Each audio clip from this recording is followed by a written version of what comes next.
For joining us tonight. We're back with Consumer Credit Counseling Services of Northern Illinois, and we've got Tom, who's going to talk to us about understanding credit reports and credit scores, because they're two different things. Yes, they are. Go ahead, Tom. Hey guys, how you doing? My name is Tom Naples. I'm with Consumer Credit Counseling Service of Northern Illinois. Hopefully you are seeing my shared screen at this point. And I just wanted to introduce myself and my agency. So we're Consumer Credit Counseling Services of Northern Illinois. We are a not-for-profit. We've been around since 1982. Everything that we do, because we're a not-for-profit, and we are match funded from donors. We typically do not charge people for our services. So we're located in 3 counties: McHenry, Lake, and Kane, as you can see here. Although we're not limited by these geographical borders by any stretch. We have bilingual counselors in all 3 of our offices, which you can see on the bottom is Ingleside / Fox Lake. Woodstock is kind of our main place, and then we also have a spot in Elgin. We are credit counselors for housing and credit. And as you can see here, HUD certified for the housing side. And we have 7 counselors. So many counselors to discuss with people what's going on in their lives, and to potentially help them move things along in the right direction, or help fix things, as you will. Our housing, the housing side of our counseling are HUD certified. We are certified through HUD for housing. Our first time, and that's typically for first-time buyers, foreclosure prevention, reverse mortgages. Typically, I like to say that the counselors operate in we'll call it the deeper end of the pool, usually for people who are in a little bit more trouble. Likewise, we have our counselors are accredited through the National Foundation for Credit Counseling. We're an affiliate of them, and through that we are accredited for basic budgeting, credit repair, and debt management programs, among other things, as we'll show on the next page. We're also court approved for bankruptcy counseling and education. As you can see here, this is where our counselors mostly, work, and this is lifted straight from our webpage. So you can see that, the bankruptcy, credit reporting, and that's really kind of moving your, if it has to do with your score, how do you improve your credit score? How to work with debt management. There's actually an actual program known as a debt management program, but then there's also just obviously kind of working through different debt to get better, optimize your situation. Financial counseling, housing, student loans are other things that we also focus on. If you look at, now I'm on the financial literacy side. So we have the counseling side, but then we also have the financial literacy side. On the counseling side, for the most part, like I said, they work on the deeper end of the pool, and they tend to, but they'll also help you with budgeting, or something like that. So it doesn't necessarily mean that, you have to be in dire straits before you would go and talk to a counselor. It could be for something as simple as, working through a budget and having a second set of eyes on it. So, or maybe talking about a reverse mortgage or something like that. So it doesn't necessarily have to be bad, but typically when I hear that term, I think that's where people's minds go to right away. I, on the other hand, or the financial literacy side, I'm more on the prevention side, more so than anything. So we typically talk about budgeting. We'll talk about saving strategies, understanding credit, and we do a lot of workshops to help people understand, some of these are some of the workshops the topics that we have. But again, ours is more on the education side. So that's what I do. When we talk about financial plans in general, it typically all starts in the middle with a budget. And then if you see as you look at this picture, I try to show pictorially, what a financial plan looks like. And everything, the epicenter of the whole thing is the budget. It's your income, it's your expenses, your savings, your debt. Those are the four pillars of the budget as I see it. And then everything on the outside kind of falls into place here. So everything kind of starts in the middle, works its way out, but then it all works its way in. The budget is dynamic. It's constantly changing. Your goals may be changing, and we'll talk about that. Actually, we'll talk about it right now. All budgets start with goals. And in this case, you have a series of long and short-term goals. It may be something as simple as starting an emergency savings vehicle, or you may want to improve your credit score because it's not that great. Income and expense management, trying to right size that and keep it in line. There's a lot of different reasons to start a budget, but typically the long and short-term goals are reasons that you want to start a budget. You may have a long-term, it may be as simple as just saying, I just got to get my income and expenses right size. It may be something more down the line. I want to save for retirement in 30 years and I need to get going on that right now. Something like that. So there's a lot of different reasons to start a budget, and there's a financial plan, and there's more than one time horizon under which you're working. So I always tell people when they start putting these things together, keep it reasonable, within reason. Within reason meaning give yourself a little bit of stretch, because I think once you start to work with a budget mentality, you'll start to see smaller successes, which will lead to larger successes. And that stretch goal, when you start thinking about those stretch goals, they may not seem as much of a stretch as you really think that they are. Expect the unexpected on the other side. Life happens and things happen. So no matter what, don't give up. So, but, assume it's part of the plan. Today's discussion, I point to it as debt within the four pillars. And today we're talking about credit cards, or I'm sorry, credit reporting, credit reports, and credit scores. But first, we got to do an icebreaker. So, Gabby, since I don't know if anybody else is on right now, I'll say I'll ask you the question. Assuming a 24% interest rate on a $30 minimum payment, you buy a $750 PlayStation 5 bundle on credit. If you make these minimum payments, how long before this is paid off? I know you're not going to know. Nobody should know this off the top of their head, and I would feel awful if you did. So throw out a number for me. 2 years? A little longer. Oh my goodness. 3? No, it's about 6. Oh, wow. Yeah. Okay. So I mean, the 24% rate, that compound rate moving against you is really what makes this a long-term payment period. And if you look at it, the reason, you can see, this is kind of showing the different numbers that are thrown into the equation here. But I think the most important one, or the thing I find most interesting, is at the bottom of that, the total amount of payments is going to be $1,275 for this, which means that you're going to pay $525 in interest over a 5+ year period, which just sounds awfully painful. But anyway, I try to throw something out there like this just to start things off and get people starting to think a little bit about finance and numbers and so on and so forth. So it really makes you think, because in 5 years, that's almost like 2 more game systems down the line. So you'll still be paying off the PS5, and they're probably on the PS7, PS8 by then. And just right, all that extra money, those $500, think of all the games you could buy. I know they are like $60 a game, but still, that's quite a couple of games. So you don't want to.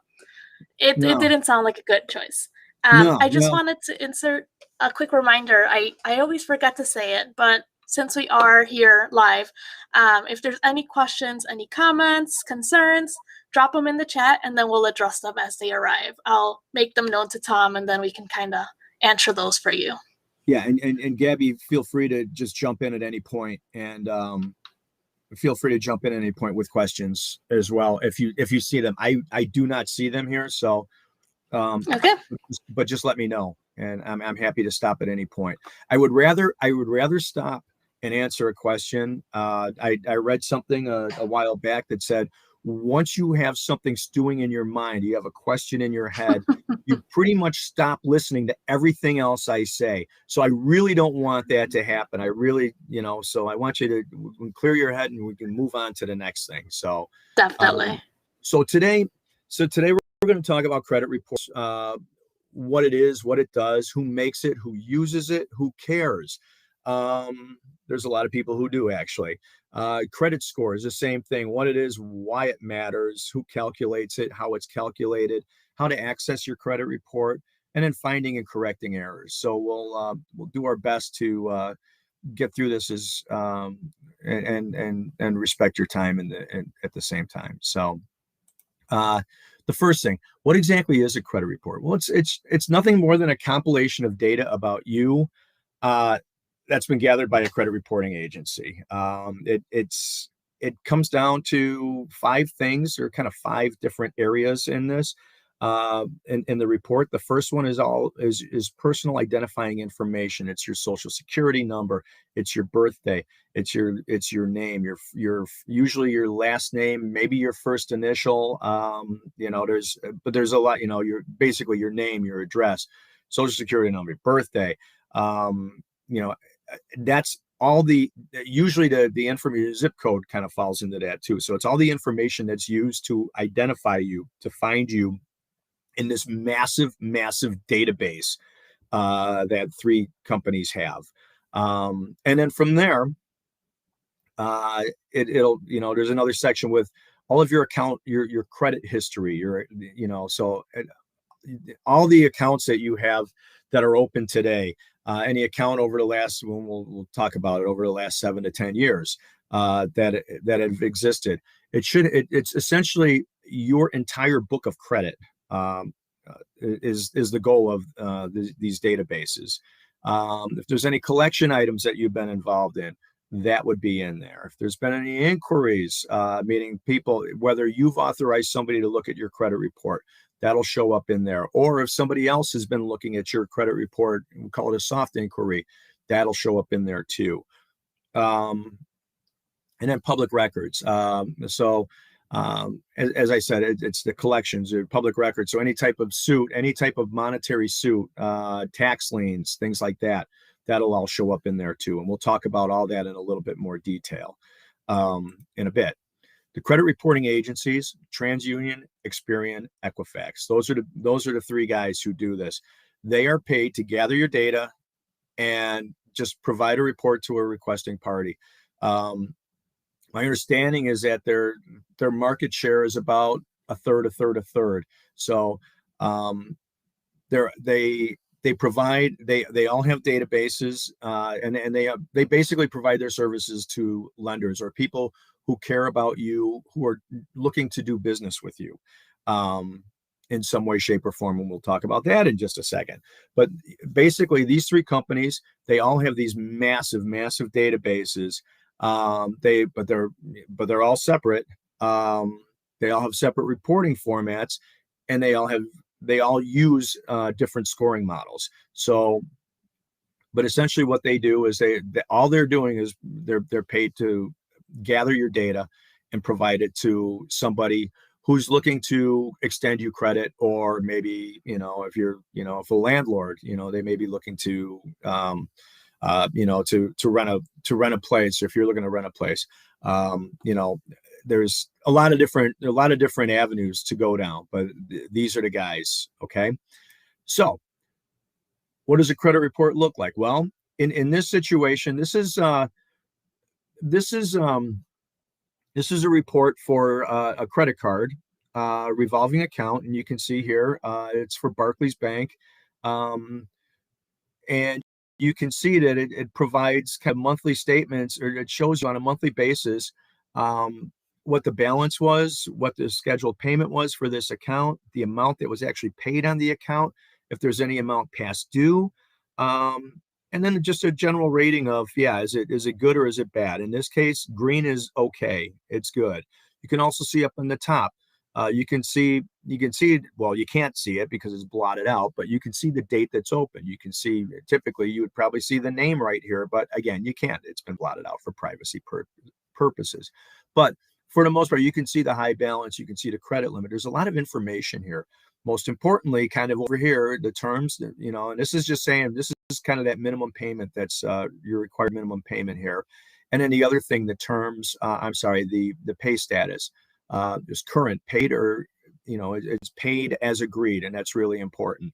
As long as that's paid as agreed, meaning that as long as you hit the minimum on this, this thing's gonna show green on it. So now we get to this one, where this one's a little bit different. This is for a mortgage, and I don't want you to call me out on the fact that that there's just an entirety of inconsistency on this page. But what I do want to use this to point out is that as we talked about, if it's green, everything's good. But then you start to see that red and black in there. I kind of think of it as the checkered past. You've got that 30 days, and you can see here that it goes 30, then it goes 60, then it goes 90. So, if you look at this middle column or this middle row here, you can see that they went 30, then 60, then 90 days, and 120 days past due, and it went to black, which is charged off. So that means that the loan is, essentially being sent to collections at some point. However, if you look over here in the Experian one, it was 30 days, 60 days, and then it became current again.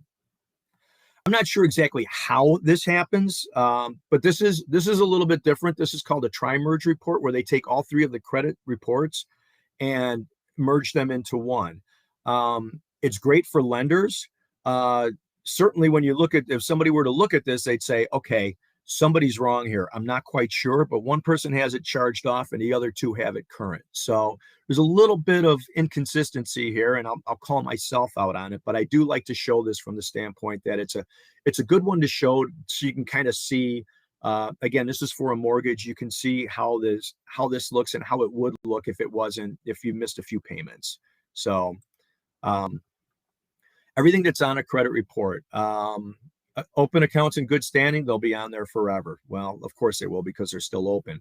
But if you look at this, the common theme here is about 7 years. So if you've got later missed payments, that's going to show up on your credit report for 7 years. Collection accounts, 7 years. Civil judgments, Chapter 7.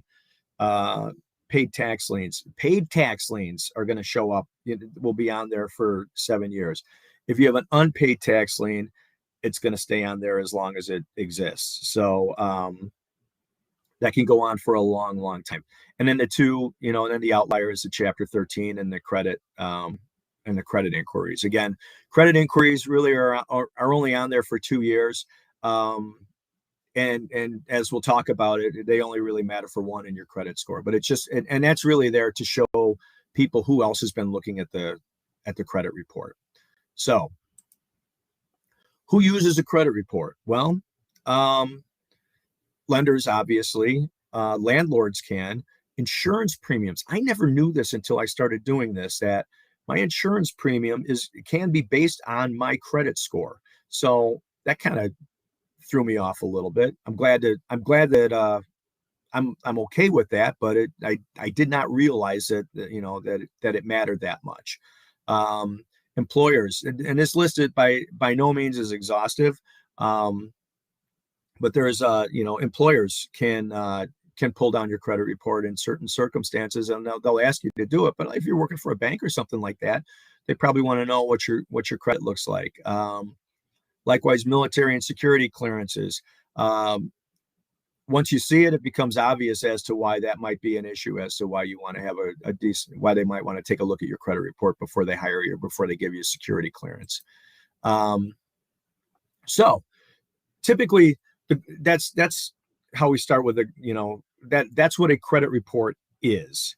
So what is a credit score? The score is a formula-based risk assessment of your credit report. So FICO is the most popular score out there. People typically know what their FICO score is. What people don't typically know is that there's more than one FICO out there. There's several models, and in fact, I'll show you on the next page just how many models there can be of this. But FICO is the most popular. It makes up 90% of the scores. Vantage makes up the other 10%, but FICO scores and Vantage scores are the two. Typically, I believe Vantage also falls into this 300 to 850. FICO ranges between 300 and 850 as well. I like to think of FICO as kind of an Apple iPhone. Very similar in the sense that, again, a FICO score, for example, there's a lot of different scores out there, but they all pretty much do the same thing, kind of like an Apple iPhone, right?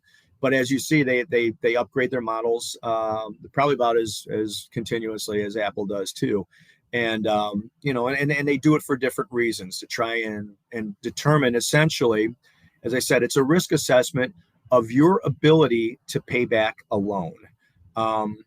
That's what a FICO score is doing. It's just assessing your ability. Think of it this way.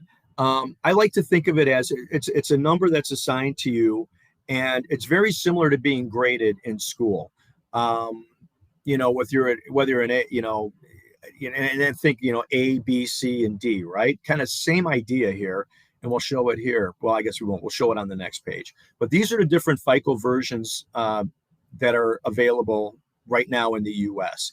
Keep in mind that for each one of these scores here, so Equifax has their own, Transunion runs their own models. Now, even though some of these are the same, but they still run, they still have their own versions of these models. In addition to that, if you look on the bottom here, there's one that's geared more towards automobile lending. There's one that's geared more towards credit cards. There's also one that's geared more towards mortgages. And then there's still a score that's just more of a generic score. So that's 4 different scores for each one of these. So that's 20 different scores per provider. So quite a few. So when you say that you know your FICO score, keep in mind that probably a FICO score. And I think that's important or a very good reason to think about this and just say, if you get a score, if you follow your score, make sure that you follow the score. Make sure that you follow a score provided by the same source. So if it's Discover or Cap One or Citi, for example, if they're providing you with the score, make sure that you get that in, and you're looking at it and saying, "Wow, my score is moving all over the place." Keep in mind that because they may be looking at different models, they may be doing different things to their scores. Try to make sure that you access the same model each time. So look at Discover or look at Cap One or look at that and make sure that you focus on that same version, and then look at that over a series of time. If you see a big move in it, then it's really time to start looking. Either why it is, or you need to investigate why that is. But kind of keep that in mind as you look at the scores. So what do the scores mean? As I started to talk about, I kind of like to think of it as a grade.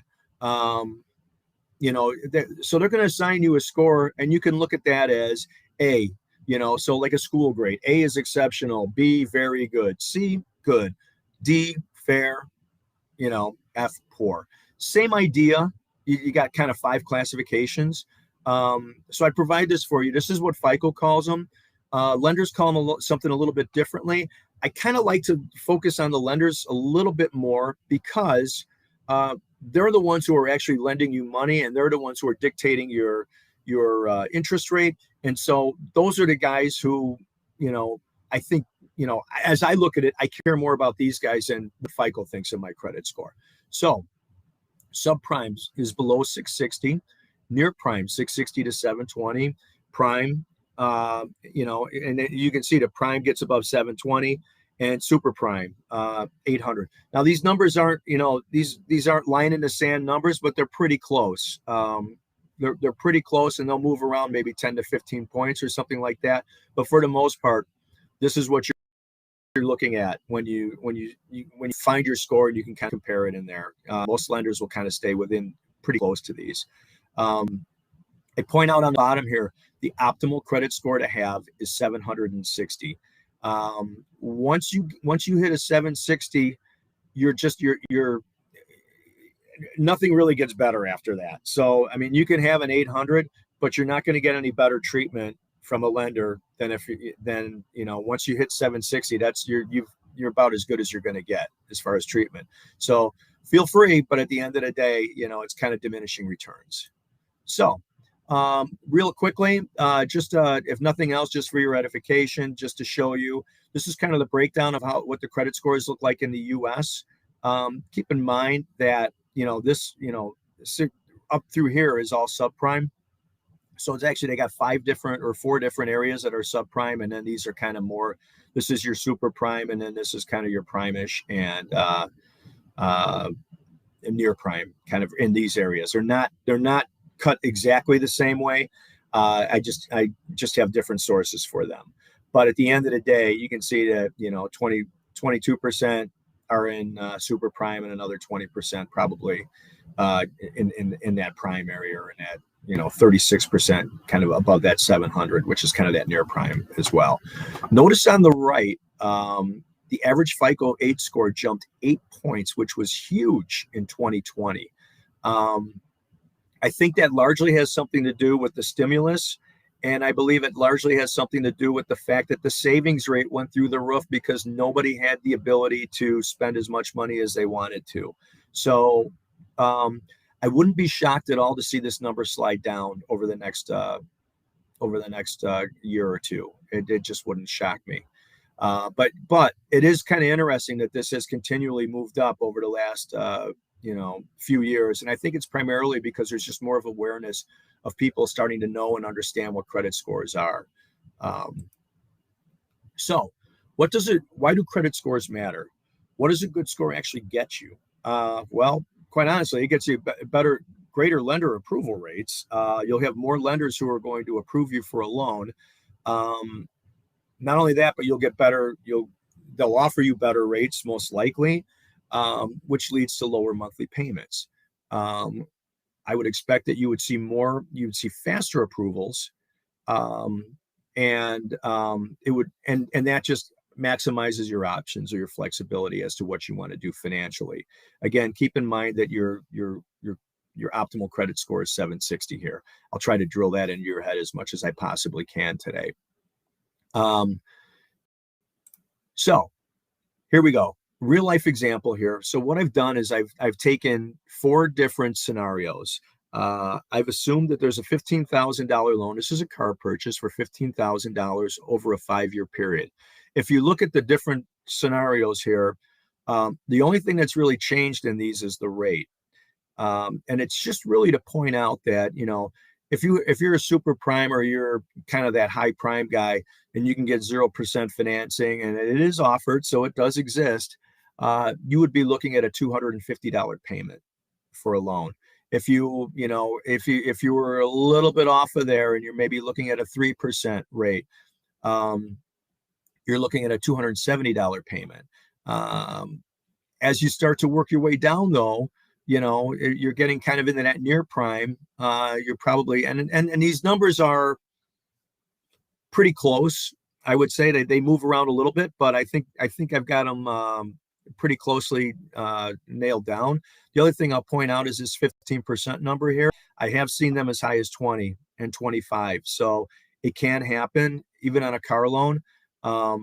But even in this situation where we just show a 15% rate, it's really important to kind of look at this and realize that the difference between, remember, this is the same loan, so it's probably the same car. You can feasibly have 4 people walking out on the same day, one with a $250 payment and one with a $357 payment.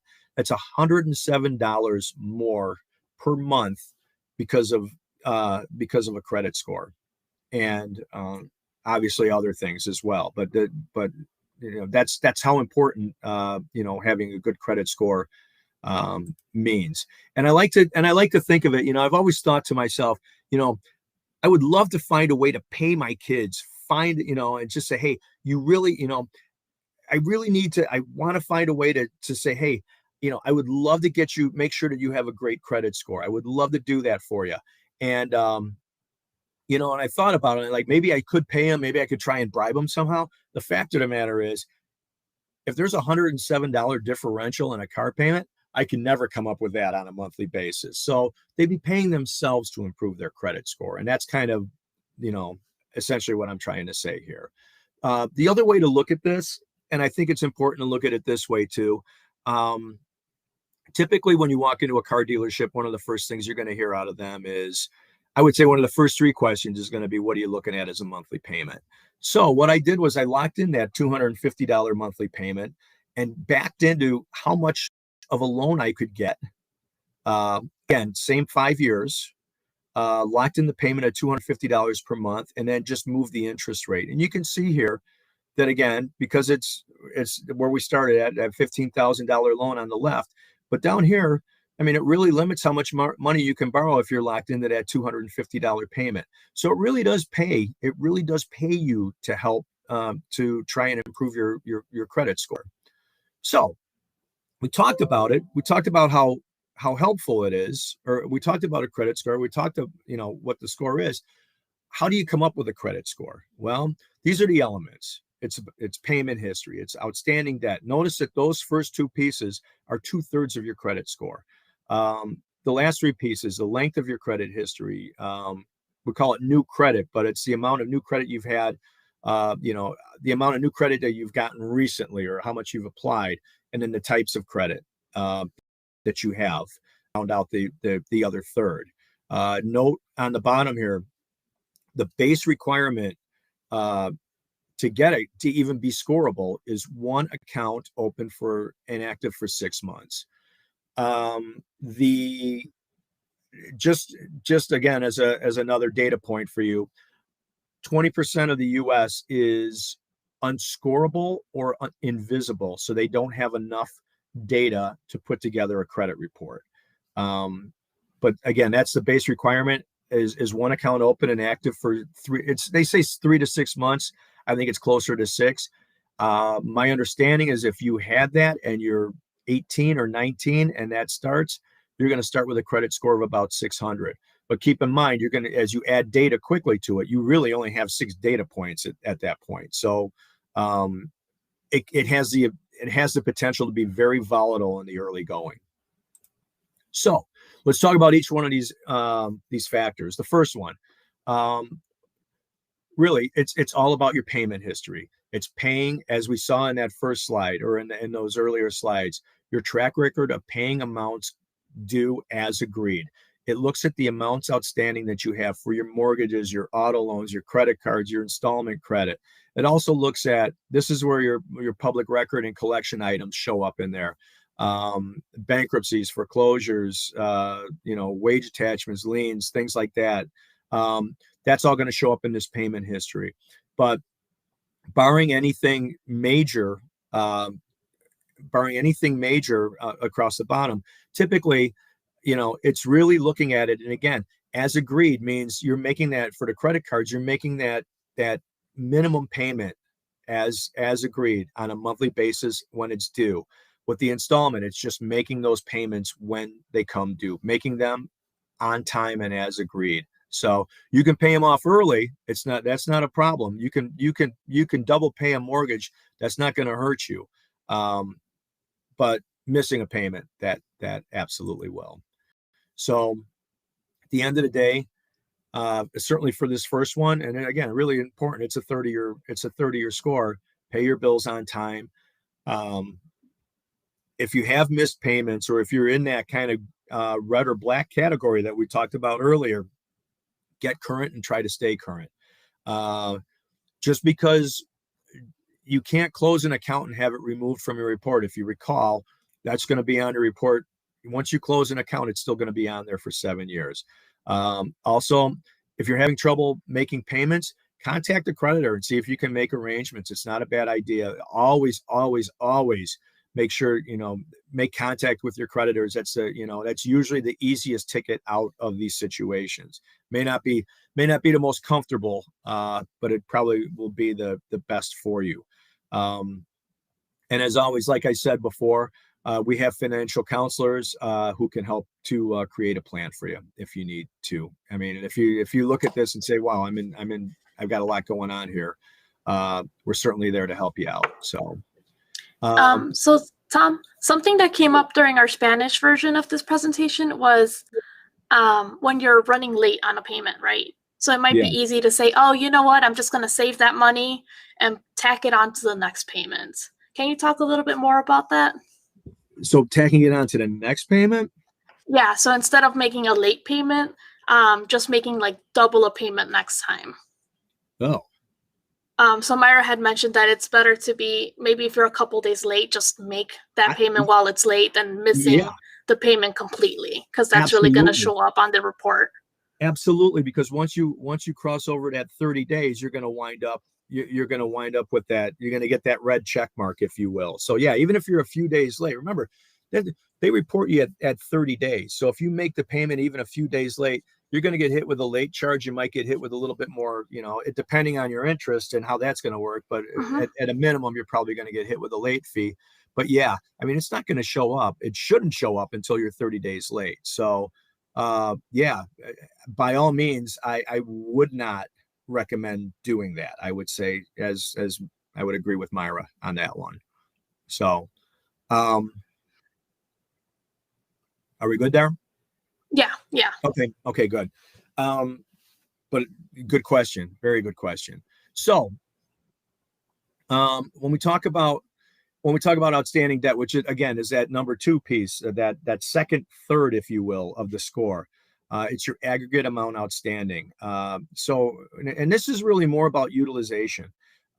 So this is for the person who pays the minimum. So this is where that, like, if you pay the minimum, this is where it can hurt you, because if you're just paying the minimum on your credit cards, your utilization is growing. Your utilization is nothing more than the balance on your credit cards relative to your credit limit. So as you work further up your credit limit, so you're getting up to 30, 40, 50, 60, getting closer to maxing out your credit cards, the model looks at that. They're looking for, I have here that they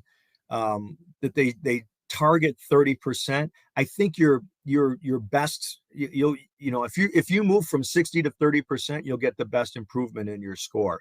However, you're still going to improve a lot more if you get, I've seen it here. FICO has said, it's a myth.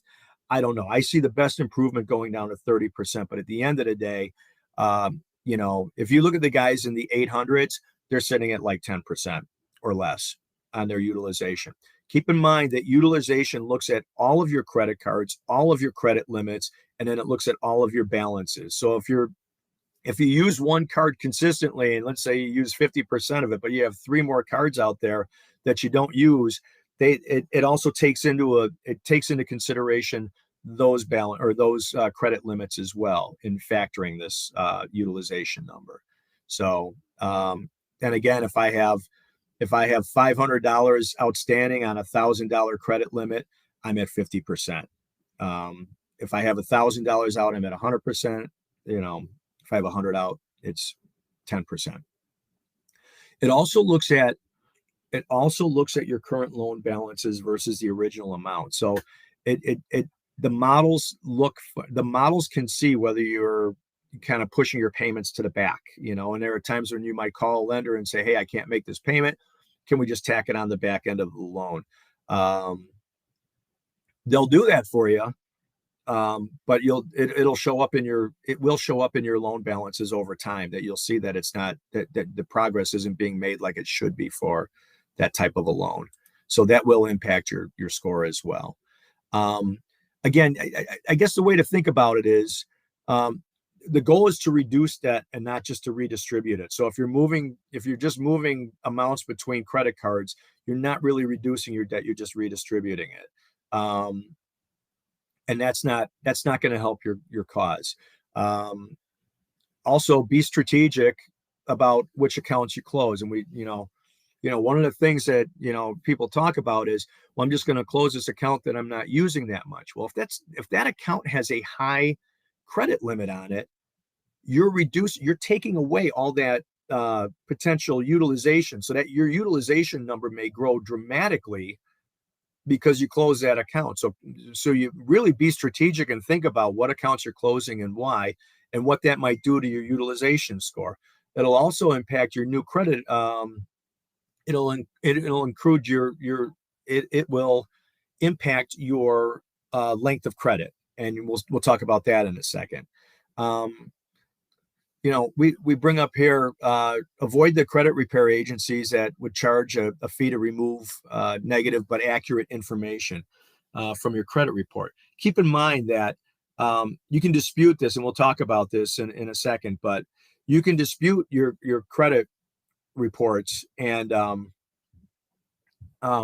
sorry, you can dispute your credit reports, and they'll take that negative information off. But if it proves to be accurate, it'll just go right back on. So if you pay somebody to help you repair your credit report, make sure they're if it's negative, it's going to stay on there. So and there's no reason to pay a fee, and there's no reason to pay anybody to do this, because there's so many not-for-profits out there right now who can help you do this, who will not charge you. It just makes a lot of sense to and I'm not saying use us. You don't have to use us. I think our guys are very good, but I'm not saying, I think there's a lot of people out there who can help you do this where you won't have to pay for it. As I say on the bottom, financial counselors can help you create a plan.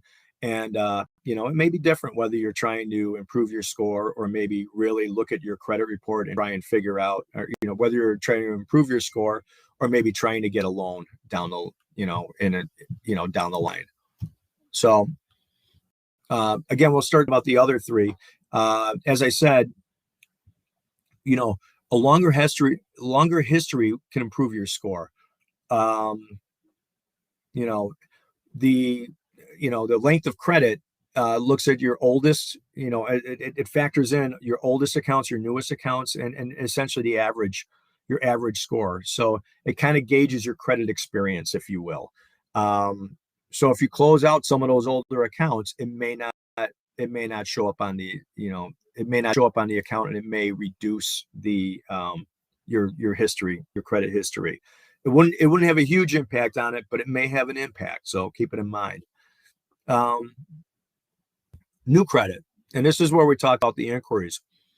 If somebody is if you're looking for a credit card, for example, you're going to authorize somebody to do a hard inquiry on you. So they're going to pull your credit report, and they're going to pull your credit score. If you're looking for an auto, well, we'll start with credit cards. So, for example, if you go out and you try to pull down 5 credit cards, they'll see that. They're going to see that, wow, this guy's gone out and looked for 5 different credit cards, and he may not have gotten them all, but they'll see that somebody's gone out, and that's kind of a red flag right off the bat, right? So it shows up in the model over 6 to 12 months. It shows up on your credit report for 24 months. But it's just showing your recent requests. And if you look at auto loans and mortgages, it's a little bit different, because they know that you're not looking for several loans. They know you're not looking for more than one car. They know that you're not looking for more than one mortgage. So they look at it the same. So if you're shopping for a better deal, typically what they'll do is they'll recognize that, and you'll see that you have, and they'll recognize that, and they'll just kind of count it as one. So, typically mortgages and auto loans are happen that way. And then also, I guess the soft inquiries is the last piece of that. So when you get all that mail, when you get the mail that says that, you've been pre-approved for this or pre-approved for that, that's all done because somebody did a soft inquiry on your credit report, pulled down your number, and decided that you were worthy of them extending credit to you. Now, that said, that's not going to impact your credit score because you didn't ask them to do it. They did it of their own volition. So that's not going to hurt you, but you'll actually see who pulled down your reports.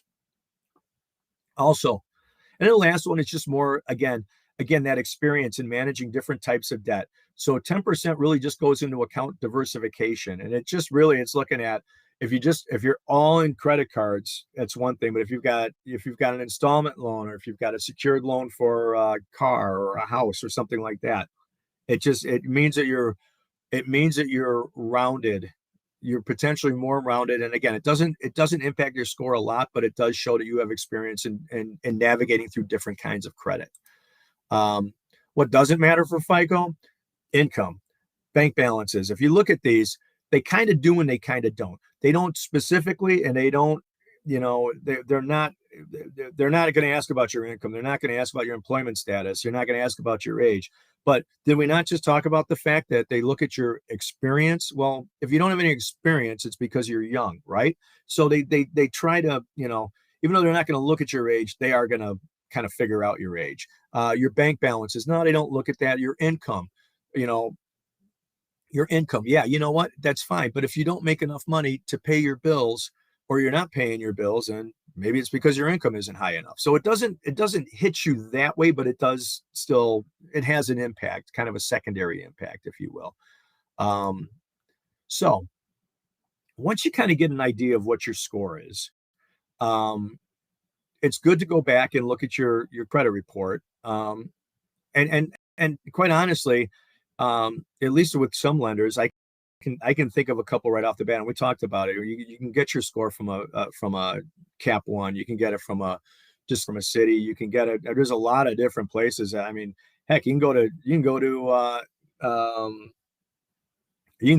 half the credit reporting agencies will give you a score, even though they want you to pay for it. They'll still give you one if you sign up for different things.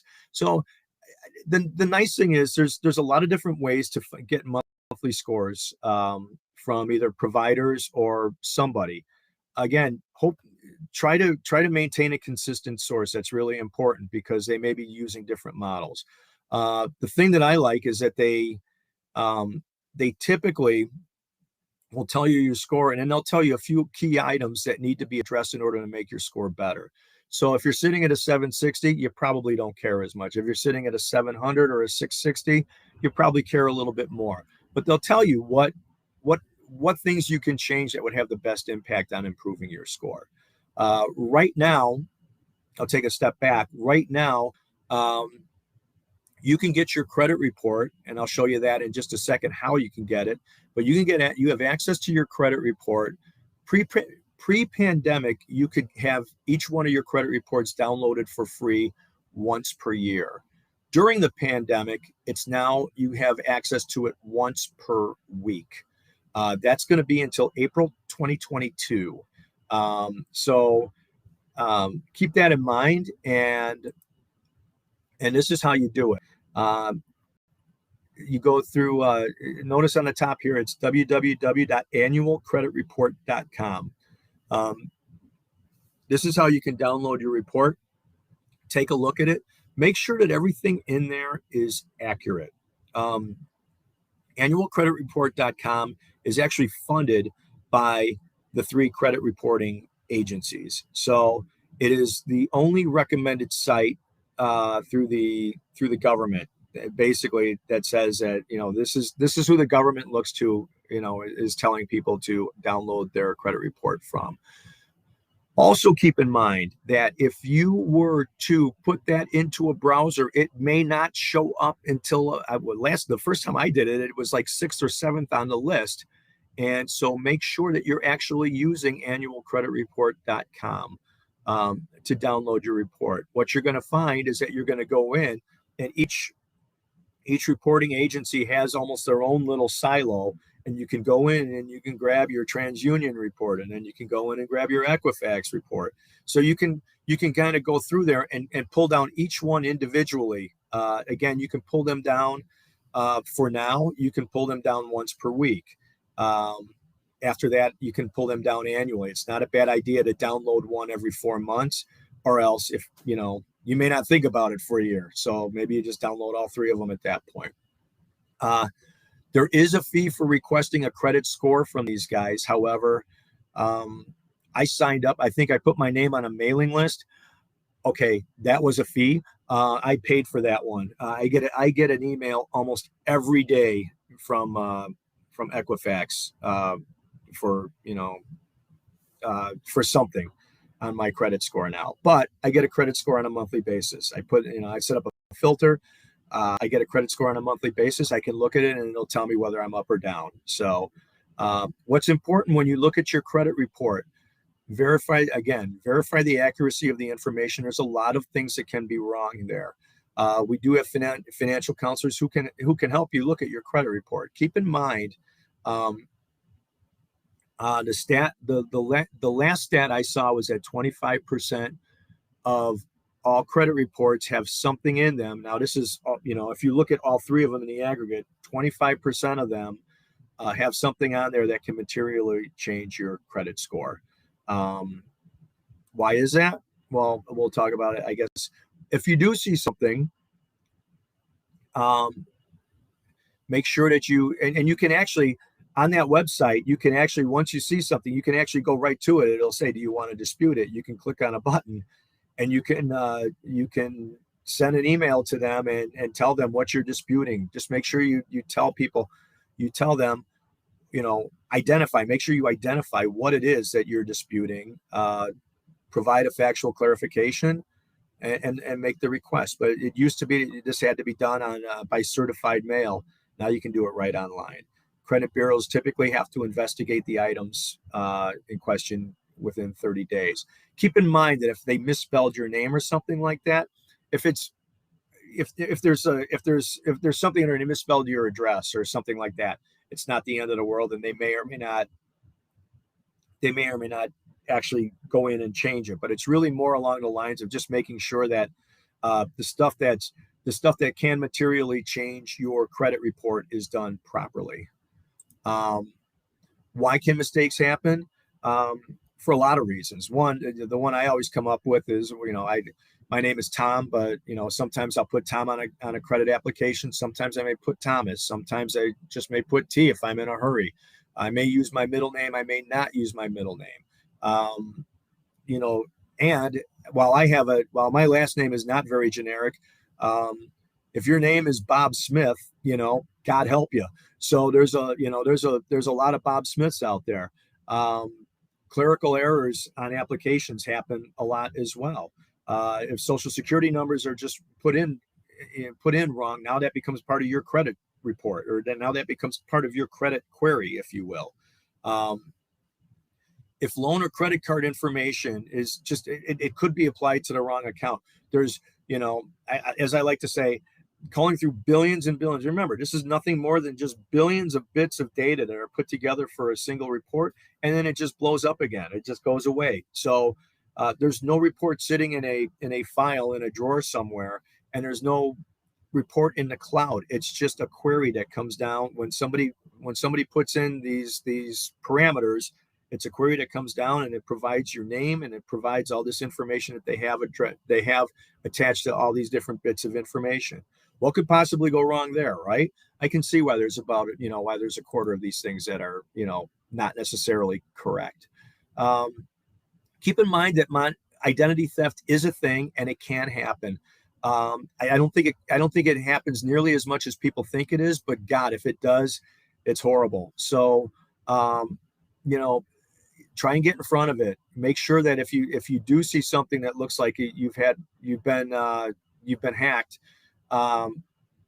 make sure that you call the credit rating agencies. You file a police report. You might have to file a complaint with the FTC, and by all means, make sure you close those accounts. It's really important that you do that. Again, I think we have counselors who can kind of walk you through the process as well. So at the end of the day, know what's on your report. Keep in mind that derogatory accounts, so things that were in collections, for example, don't always come off after 7 years. So it's up to us. In some ways, we're kind of the quality control for the credit reporting bureaus. So I like to think of us that way. You always look at stuff like this and say, okay, we got it for nothing is ever free. If what was it on that Netflix documentary? If it's free, it's because you're the product. Well, in this case, I think it's free because we're actually providing the quality control for the credit reporting agencies. So we got that going for us. But so derogatory accounts don't always come off after 7 years. But in this case, let's make sure. And if something should be off, it's up to us to also keep in mind that a removal of a collection account doesn't mean that you don't owe it. There's a statute of limitations, for example, that might be different than the 7 years that's on these on the credit reports, and that really goes state by state. Divorce decrees do not take precedence over a credit agreement. That's really, really important, because if you're in a divorce and you decide one person's going to take this and another person's going to take this, if they don't handle the account and pay it on time as agreed, and you're on that account, you're going to get hit by that too, regardless of the decree. So keep that in mind. Always, as we said earlier, work with creditors to negotiate a payment plan if you need to, or just to negotiate any type of, just to work with them to try and get your payments or your payments made. And again, always financial counselors can help you. And in some cases, they can help you kind of work through a report and again, help you decide, which things, if you have a lot of things on your plate, depending on, they can help you build a strategy and determine what's your best course of action for improving your score and or your credit report. If you've been turned down for credit,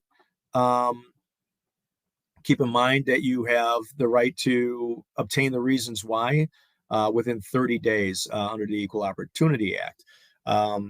Typically, they'll tell you. Everything I've seen, they usually tell you why you've been denied credit. With respect to, you can also get a free copy of your credit report within 60 days. Quite honestly, that has no teeth, because you can get a free copy of your credit report every week. So in a year, this will matter, but right now, nobody really cares. So what if you have no credit? I think this is kind of an interesting one, and this is a question that comes up a lot. What we've come up with is, first of all, talk to your bank and see if there's a way that they can provide something. It may be that you can get a secured credit card. There are companies that provide secured credit cards, but you can also talk to your bank and see if they have answers as to how, start locally, I would say. But secured credit cards, I know there's several out there that, and really all you're doing is you're putting down a certain amount of money, and that becomes your credit limit. So in essence, they're giving you a charge card that you're fully collateralizing for, so if you have a $500 credit limit, you're going to put $500 with them, and then all you're going to do is essentially re-up that collateral limit to $500 each month. But what it does is it gives you those on-time payments, and it gives you that credit record, and it starts to build that database that you're looking for. Retail and gas cards is another way. Those are easy cards to get. Gas station cards, and again, Kohl's, Target, I don't know, there's more of these, Bed Bath and Beyond, there's a bunch of them, although I think Bed and Bath might be hurting these days. Check with your landlord. There's some, now I just actually did something today. I was working on a class. You can go in through Experian now, and they call it Experian Boost. And they'll take your utility payments, for example, or they'll take your Netflix payments or Hulu or Disney or something like that. And they'll use that as something that you've made on a monthly basis. And you can use that to establish, at least create some data for yourself, so you can create more data so you can become scorable. As I said, 20% of the US is not scorable. Keep in mind, Experian is trying to make people scorable so that they can sell your credit score. So they'll provide that for you, but know what their true intention is.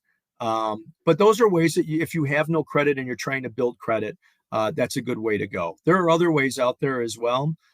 Feel free to talk to a counselor about that. But I mean, those are kind of the ones that I see as kind of a no cost way to do it. And then I'll finish up with this one. Kind kind of just going back to where we were, what we talked about today, where we are in the grand scheme of the plan, and where we are today, where we talked about the debt here, and the credit. My last one, keys to financial security.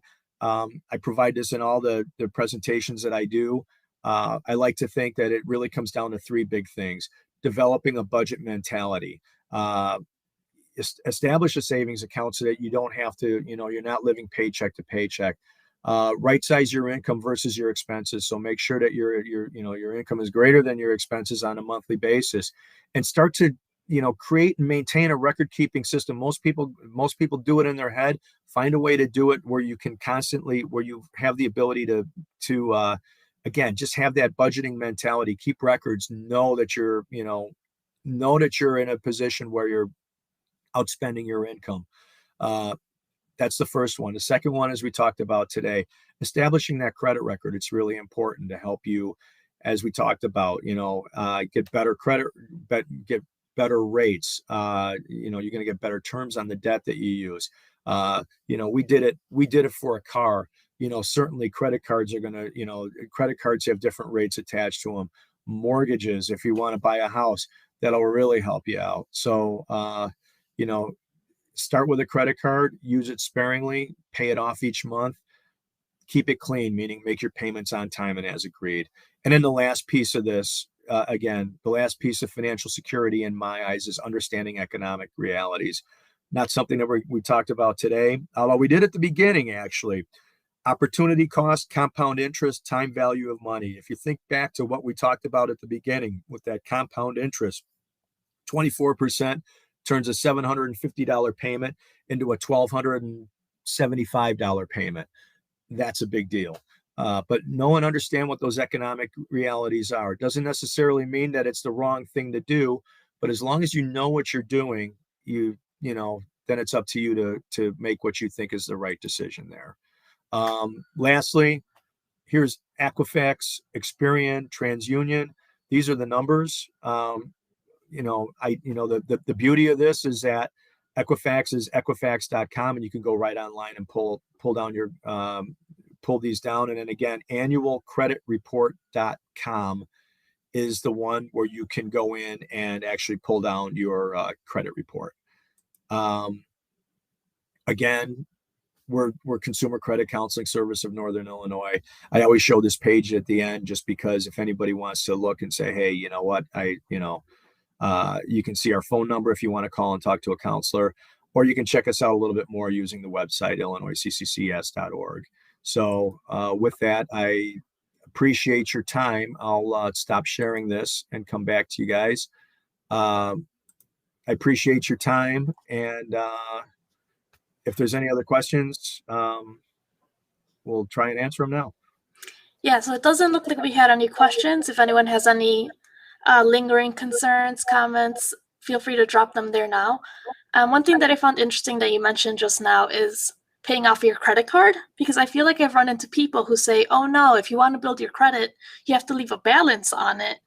And I was like, no, it's like, you don't want to pay those fees. I'm like, you don't want to pay that interest. I mean, that's there if you need to, if you can't make that payment, but ideally you don't want to be paying that interest. Yeah, I would. It's not going to build your credit to do that, because remember, it's that utilization piece that's also factored into that. And if you're paying it off on a monthly basis, now you're improving your utilization, which is a third of your payments, and you're paying as agreed, right? So now that's also, those are the two big pieces of it. And that's really going to help build your credit more so than anything. So maintaining that low utilization, using the card. I'm not saying if you don't use the card, then it's a little bit different, because now you're not actually creating any ability to pay it off because you're not using it. So use it, but pay it off each month. And that is absolutely the best way to go. And you're right. Then you're not paying the fees, because nobody wants to do that. Yeah. So we can avoid it.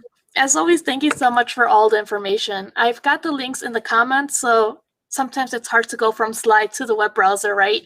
So in the comments, you should have clickable links for Consumer Credit Counseling Services. And I also included the link for the annual credit report, so you can go ahead and pull them get all three, right? Especially now that they're available on a weekly basis. And I also did include the link for the identity theft. No one wants to go through that, but if you do go through that, or if someone that's the website you should go to make sure we try to remedy this as fast as possible. Yes, absolutely. So that's it for now. We still didn't get any questions, but I did include their contact information if you want to get in contact, maybe speak to a counselor. But that's it for tonight. We'll be back on October 4th for the real cost of home ownership. So I'll see you then. Thank you so much for tuning in, and have a great night. Thank you, Gabby.